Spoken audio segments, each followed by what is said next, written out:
ပတ်စံဘယ်လိုရှာမလဲဒီမေးကိုမေးလိုက်လို့ရှိရင်အများစုကဘာအောင်စစဉ်းစားကြလဲဘာရောင်းရမလဲ online shop လုပ်မလားစားတုပ်ကုန်ရောင်းမလားတီတာနဲ့လူတွေကိုကူညီဖို့တင်နန်းဖွင့်မလား application တိစောက်မလားဒါမှမဟုတ် entrepreneurship ကိုတခြားရှုထောင့်တစ်ခုကနေစဉ်းစားကြည့်အောင်ဒါကတော့ပတ်စံနောက်ကိုမလိုက်ပါနဲ့မေးခွန်းပြောင်းမေးကြည့်ပါဘဒုမှာကိုဖြည့်ရှင်းနိုင်တဲ့ပြဿနာရှိလဲ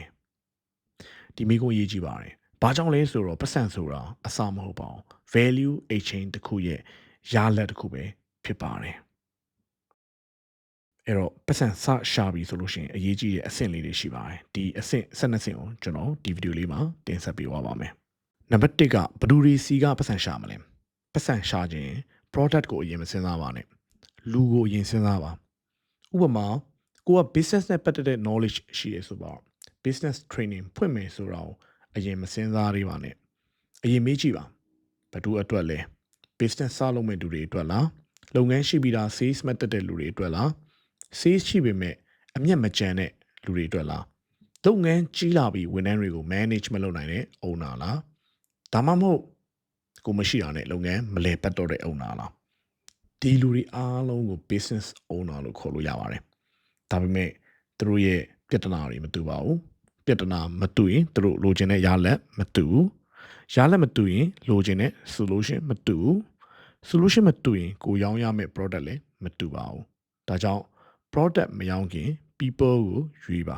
အစစ်နဲ့သူတို့ဘာပြဿနာကြုံနေလဲအခုလူရွေးပြီးပြီဘာလို့မလဲ product စောက်မလားမစောက်သေးပါနဲ့နားထောင်ကြည့်ပါဥပမာ business owner တွေကိုရွေးထားရဆိုတော့သူတို့ဘာတွေပြောနေလဲကျွန်တော်မရှိရင်ဆိုင်မလဲဘူးဝန်ထမ်းတွေအကုန်လာမေးနေတယ် sales တက်တဲ့အတိုင်းပဲ profit မကျန်ဘူး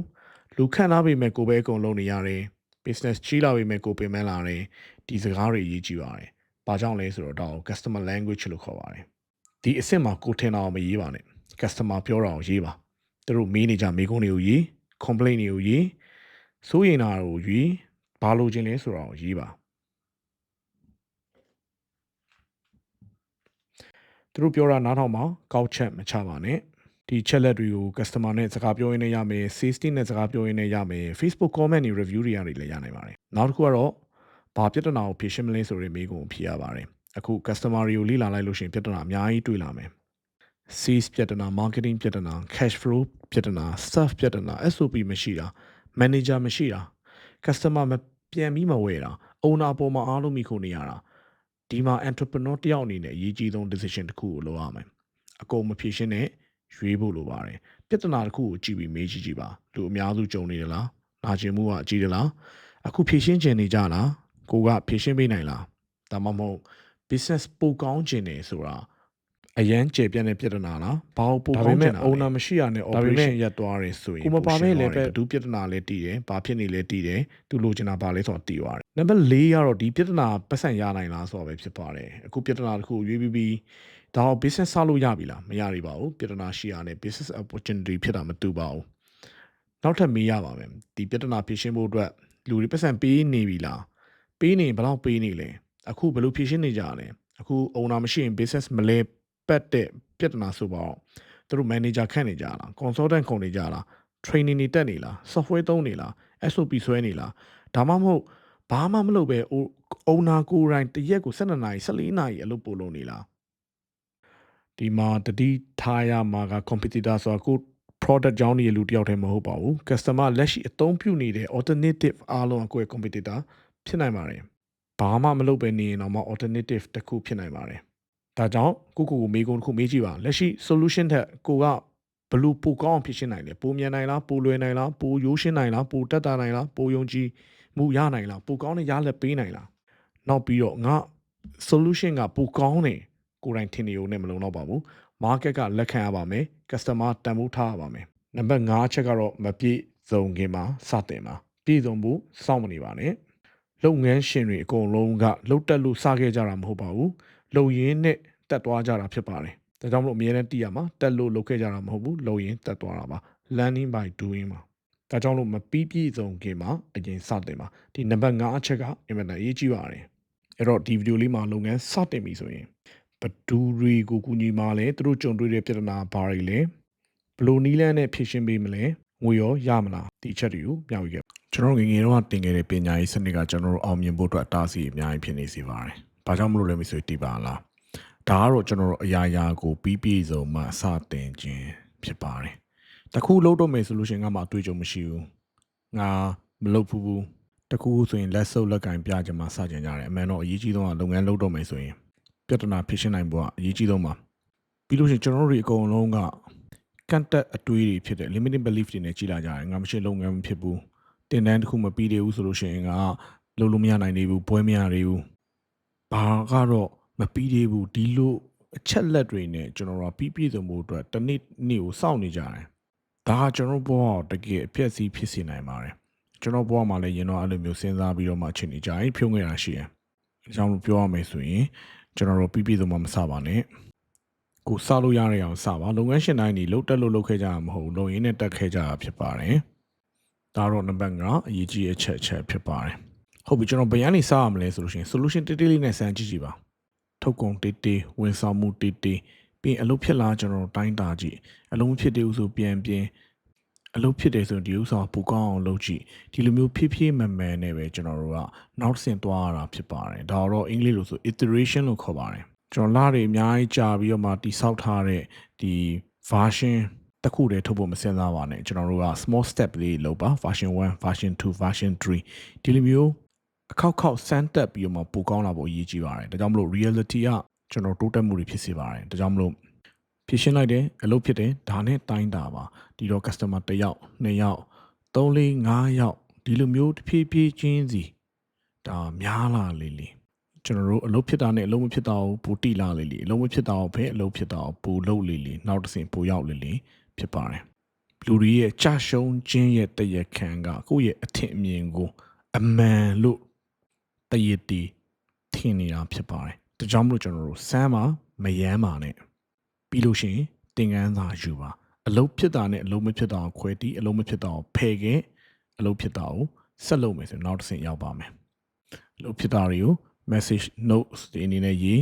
pattern တွေအနေနဲ့ကြည့်မြင်ပြီးလို့ရှိရင်ဒါကို framework တွေအနေနဲ့ပြောင်းပြီးလို့ရှိရင်နီးလန်းတွေအနေနဲ့ကိုဘဝမှာအသုံးချရဲဆိုလို့ရှိရင်ကိုယ့်ရဲ့ထုတ်ကုန်ကအကြလေးပိုကောင်းလာလေးဖြစ်လာမှာပဲဖြစ်ပါတယ်ဒါဒီကျွန်တော်တို့စုံဦးတီထွန်းနေမှာအမြဲတမ်းအသုံးပြုတဲ့ lean startup ဆိုတဲ့ methodology ဖြစ်ပါတယ်ရလဲရပြီဆိုလို့ရှိရင်ကျွန်တော်တို့က proof တစ်ခုရလာမယ်ဒါကိုစုဖို့လိုတယ်ကိုကအစပိုင်းမှာဗျာ free တွေပေးထားတယ်ဒီတိုင်းကူညီပေးထားတယ်ဆိုလို့ရှိရင် testimonial သူတို့ကပေးဖို့အလားအလာများတယ်ဒီနေရာမှာလည်းကျွန်တော်တို့က testimonial တောင်းမှယူရမှရှက်နေလို့မရအောင်ဘာလို့လဲဆိုကျွန်တော်တို့ကတကယ်အပြောင်းလဲဖြစ်အောင်ကူညီပေးတယ်အပြောင်းလဲပြီးတယ်ဆိုရင်ဒီ testimonial ရနိုင်တယ်ဒါကြောင့်မလို့ကျွန်တော်တို့ကအစပိုင်းမှာကိုမကျွမ်းကျင်ခင်မှာဖောက်တယ်ဒါ50ရောက်လောက်ကို free လုပ်ပေးလိုက်တာကိုကရှုံသွားတယ်လို့ဘယ်တော့မှမထင်ပါနဲ့ဘာလို့လဲဆိုကျွန်တော်ကစမ်းသက်တယ်လို့စဉ်းစားကြည့်ပါစမ်းသက်လို့အောင်မြင်သွားရင် customer ရဲ့နာကျင်မှုတွေဖယ်ရှားပေးနိုင်တယ်ဆိုရင်တို့ကလည်းကျွန်တော်တို့ကျေးဇူးတင်ပါပဲဒီအမှတစ်ဆင့်ကျွန်တော်တို့ proof ရလာမယ်ဒီအမှတစ်ဆင့် testimonial ရလာမယ်ပြီးရင်တော့ဖောက်တယ်တွေရဲ့အမေးများတဲ့မေးခွန်းတွေရှိမယ်အဲအမေးများတဲ့မေးခွန်းတွေကိုကျွန်တော်တို့ခြာရရပါဘာလို့လဲဆိုလို့ရှိရင်ဖောက်တယ်တွေရဲ့မေးခွန်းတွေကအသက်ပါပဲမတူညီတဲ့လူတွေကမတူညီတဲ့စဉ်းစားတဲ့ပုံစံတွေရှိတယ်မတူညီတဲ့နာကျင်မှုတွေရှိတယ်မတူညီတဲ့ရည်ရွယ်ချက်တွေရှိတယ်အဲ့ဒီမတူညီတဲ့အရာတွေကိုမတူညီတဲ့မေးခွန်းတွေနဲ့မေးကြတယ်ဒီမေးခွန်းတွေကိုကျွန်တော်တို့ကစူးစီးထားမယ်မတန့်တင်ထားမယ်ဒါကိုကျွန်တော် content အနေနဲ့ပြန်သုံးမယ် customer တွေကိုဆက်သွယ်နေရမှာပြန်သုံးမယ်ဆိုရင်ကြာလေးကျွန်တော်တို့ရဲ့ဦးစားပေး target customer တွေနဲ့ချိတ်မိလာလေသူကကျွန်တော်တို့ရှိရောက်လာလေဖြစ်မှာဖြစ်ပါတယ်ဒါကြောင့်မလို့ customer ရဲ့ language ကိုပြန်သုံးဖို့မမေ့ပါနဲ့ဒီ language ကနေ TikTok Facebook YouTube link တွေမတူညီတဲ့ channel တွေကနေကျွန်တော်တို့တွေးရှိပြီးတော့မှကျွန်တော်တို့ရှိရောက်လာမှာဖြစ်ပါတယ်ပြီးတော့ကျွန်တော်ဆန်းစစ်ရပါမယ်ကျွန်တော်လောက်ရက်နဲ့ရလိုက်ရဲ့ချိတ်ဆက်မှုပေါ့ဘယ် content တွေကအလုပ်ဖြစ်တယ်ဘယ် content တွေကအလုပ်မဖြစ်ဘူးဘယ်လိုတင်လိုက်တယ်ဆိုလို့ရှိရင်စုံစမ်းမှုတွေရှိလာတယ်ဘယ်လိုမျိုးဆိုရင်မရှိဘူးဘယ်လိုမျိုးဆို view များတယ်ဘယ်လိုမျိုးဆို view များပြီးတော့မှမရောင်းရဘူးဘယ်လိုမျိုးဆိုရင် view နည်းပေမဲ့ရောင်းရတယ်ဒါတွေအကုန်လုံးကိုကျွန်တော်တို့ content ban ထဲမှာတခြားလဲတိမ်မှာဘာလို့လဲဆိုဒါတွေကကျွန်တော်တို့ရဲ့အသက်ပါပဲရေရှည်မှာပြန်ပြီးတော့မှအသုံးပြုလို့ရမယ့်အရာတွေဖြစ်ပါတယ်တချို့တွေကြောင့် content တင်ပြီးွားတယ်မဟုတ်ပါဘူး content တင်ပြီးွားပြန်စမ်းစစ်ပါဒီအားမှသစင်အလုံးမဖြစ်တာအလုံးဖြစ်တာတွေကိုရရှိလာမှာဖြစ်ပါတယ် ကျွန်တော်တို့ဒီ content နဲ့ပိုင်ပြီးစီးပွားရေးလည်းနိုင်ပြီဆိုရင်ဘယ် content တွေတင်လို့ရှိရင်တော့စုံစမ်းမိမြတ်မှုတွေဘယ်လောက်ရပြီးတော့မှဝယ်ယူမှုတွေဘယ်လောက်ရှိလဲဆိုတော့ကျွန်တော်တို့တည်လာပြီဒီရဲ့သိရှိမှုကိုရလာပြီဆိုရင်ကျွန်တော်တို့စီးပွားရေးကိုဘယ်လိုကြီးအောင်လုပ်ရမလဲဆိုတော့တည်လာပြီဒါကြောင့်မလို့ကျွန်တော်တို့ဒီ content တင်အောင်ပဲမတင်ပါနဲ့ပတ်စံရှာမယ်ဆိုရင်ဒီ content ကနေ cash ငွေဖြစ်အောင် sales အထိတွားနိုင်ဖို့လိုပါတယ်အဲ့တော့ဒီလိုတွားနိုင်ဖို့အတွက်ဆိုရင်အရှိမပြောခဲ့တဲ့ customer ရဲ့ဘာသာစကား customer language ကိုတည်ရမယ်သူတို့ရဲ့ pain point တွေကိုတည်ရမယ်အစင်တင်မဖြစ်ခင်မှာစနိုင်ရမယ်ပြီးရင်လုံရက်နဲ့ရားလက်ရဲ့ချိတ်ဆက်မှုတွေကိုတေချာလေးတည်နိုင်ရပါမယ်ဒီလိုတွားဖို့ဆိုရင် content တစ်ခုဟာနေအပြောင်းအလဲဖြစ်သွားတဲ့စုံစမ်းမေးမြန်းမှုအယောင်ပြီးရင်တခြားလူတွေပြန်ညှိုးဆိုမှုဒါတွေရဲ့ချိတ်ဆက်မှုတွေကိုတိတိကျကျသိပါမှကျွန်တော်တို့ကကိုယ့်ရဲ့လုပ်ငန်းရဲ့အထောက်အကောင်းကောင်းနားလည်မှာဖြစ်ပါတယ်ဒါကြောင့်မလို့တိုင်းတာရပါမယ်တိုင်းတာလို့မရတဲ့အရာတခုကျွန်တော်တို့စီမံခန့်ခွဲလို့မရပါဘူးတိုင်းတာတဲ့အချိန်မှာ attention ပဲမတိုင်းတာပါနဲ့ကျွန်တော်တို့ရဲ့လူတွေရဲ့လုပ်ရက်ဝယ်ယူမှုတွေကိုတိုင်းတာရမယ်ဒါကြောင့်မလို့ပစ္စည်းတစ်ခုရောင်းအောင်ခြင်းနေဆိုလို့ရှိရင်သူ့မှာဖြည့်ရှင်းပေးနိုင်တဲ့ပြဿနာရှိတာကိုယ့်ဘက်ကနေဖြည့်ရှင်းပေးလို့ရတဲ့ပြဿနာပြီးလို့ရှိရင်ကိုဖြည့်ရှင်းပေးမဲ့အဖြေနဲ့ကိုယ့်ရဲ့ထုတ်ကုန်နဲ့ guide လားဘလို့ဖြည့်ရှင်းပေးမလဲဒါအောင်ကျွန်တော်စဉ်းစားလို့ကို့မှာဘာအထောက်ထားရှိပြီလဲဝယ်ယူထားတဲ့လူတွေရထားတဲ့စုစည်းတွေပြီးလို့ရှိရင်ဈေးနှုန်းကရောသူတို့အနေနဲ့ဘလောက်ပေးမှာလဲပြီးလို့ရှိရင် customer တွေရဲ့ဆုံးဖြတ်ချက်ချတဲ့ပုံစံဘယ်လိုမျိုးလဲဒါတွေကိုတီးဖို့လိုပါတယ်ကိုဘက်ကနေဒီလို values ပေးမှကျွန်တော် customer ဘက်ကနေပတ်စံပြန်ရမှာဖြစ်ပါတယ်ဒါကြောင့်မို့ကျွန်တော်တို့တီထောင်လူတယောက်အနေနဲ့ငွေကြေးကိုရှာဖွေမယ်ဆိုရင်ပတ်စံအရင်မရှာပါနဲ့ values လို့ခေါ်တဲ့လူတွေရဲ့ပြဿနာကိုဖြေရှင်းပေးဖို့အတွက်အရင်စဉ်းစားပါဒါကြောင့်မို့ value creation ဆိုတာပတ်စံဖြစ်ပါတယ်။ဒါပတ်စံဆိုတာ value နောက်ကိုလိုက်တယ်။ကိုကတန်ဖိုးရှိနေဖို့လိုတယ်။တန်ဖိုးရှိဖို့အတွက်လူတွေရဲ့ပြဿနာဖြေရှင်းပေးနိုင်ဖို့လိုတယ်။လူတွေရဲ့ပြဿနာဖြေရှင်းပေးနိုင်လေလူတွေရဲ့ယုံကြည်မှုရလေနာမည်တစ်လုံးတိဆောက်ပြီးတော့လေတဆင့်စကားတဆင့်နာပြောလေကျွန်တော်တို့တွေဒီအမတ်တစိတ်တစ်ခုဖြစ်လာလေတန်ဖိုးကိုပို့ပြီးတော့ charge လုပ်နိုင်လာလေ premium ယူလို့ရလာလေအမတ်တစိတ်တစ်ခုဖြစ်လာလေပ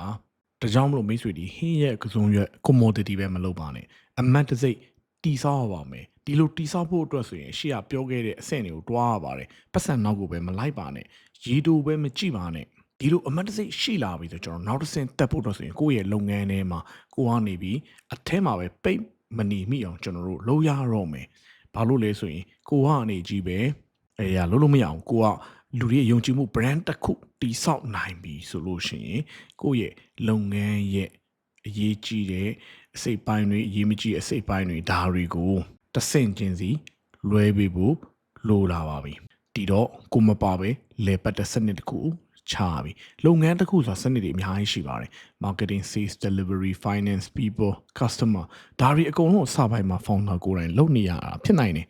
operation ထဲမှာရှိနေရတာဖြစ်နိုင်တယ်ဒါပေမဲ့အချိန်တစ်ချိန်ရောက်ပြီဆိုရင်ကျွန်တော်တို့က management level ကိုတက်ဖို့ပြီးလို့ရှိရင် strategy ချတဲ့ level ကိုတွားဖို့ကျွန်တော်တဆင့်ချင်းစီလောရပါပြီတချို့စီးပွားရေးပညာနားမလည်တဲ့လူတွေအနေနဲ့ကကြောင့်လုပ်ငန်းတစ်ခုမှာ operation လဲပတ်မှုတစ်ခုပဲရှိရဲလို့ထင်နေကြတယ်တကယ်တော့လုပ်ငန်းတစ်ခုမှာ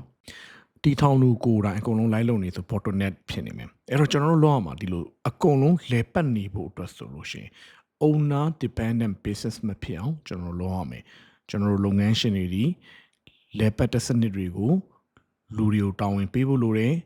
ပြီးသွားလို့ရှိရင်ကျွန်တော်တို့ management level နဲ့လုပ်ငန်းဘယ်လမ်းကြောင်းတွားမလဲဆိုတဲ့ direction level ကိုတက်ဖို့လိုပါတယ်ဒီလိုလုပ်ဖို့အတွက်ဆိုလို့ရှိရင်လူတွေစနစ်တွေ process တွေ SOP တွေ dashboard တွေ finance တွေဒါတွေနဲ့ကျွန်တော်တို့ကလွဲရပါတယ်ဒီလိုလွဲမှာတာလုပ်ငန်းရှင်တယောက်ကသူ့ရဲ့အချိန်နဲ့ငွေနဲ့လဲတဲ့ဇာမလိုတော့ဘဲနဲ့ဥစ္စာဆောင်ဘဝတွေလွတ်မြောက်လာမှာဖြစ်ပါတယ်ဒါမှပဲငွေကိုများများပိုရှာနိုင်မှာဖြစ်ပါတယ်ကျွန်တော်တို့ကလုပ်ငန်းထဲမှာပဲလဲပတ်နေတယ်ဆိုလို့ရှိရင်ကိုလှယ်မှလုပ်ငန်းလဲလို့ဖြစ်ပြီးဝင်ငွေဝင်နိုင်တဲ့အတိုင်းအစားကတေးပါတယ်ဒါကြောင့်မလို့ကျွန်တော်ပြန်ကြည့်မယ်ဆိုရင်ဒီအဆင့်လေးတွေနဲ့တစ်ဆင့်ချင်းတွားဖို့လိုပါတယ်ကိုကဘသူတွေရဲ့ပြဿနာဖြေရှင်းမှလည်းရွေးချယ်ဖို့လိုတယ်အဲ့ပြဿနာကိုဖြေရှင်းဖို့စမ်းသပ်ဖို့လိုတယ်ပြီးလို့ရှိရင် testimonials တွေ content တွေပြီးလို့ရှိရင်ကိုယ့်ရဲ့အမတ်တစိတ်တိဆောက်တာတွေစနစ်တိဆောက်တာတွေဒီလိုတဆင့်ချင်းစီတွားမယ်ဆိုလို့ရှိရင်ကျွန်တော်ပတ်စံရှာရတာကျွန်တော်တို့အခက်ခဲတခုမဟုတ်ပဲဖြစ်လာမှာဖြစ်ပါတယ်အားလုံးအတွက်အကျိုးသုံးတရားရှိလိမ့်မယ်လို့မျှော်လင့်ပါတယ်မင်္ဂလာရှိတော်နေလေးဖြစ်ပါစေ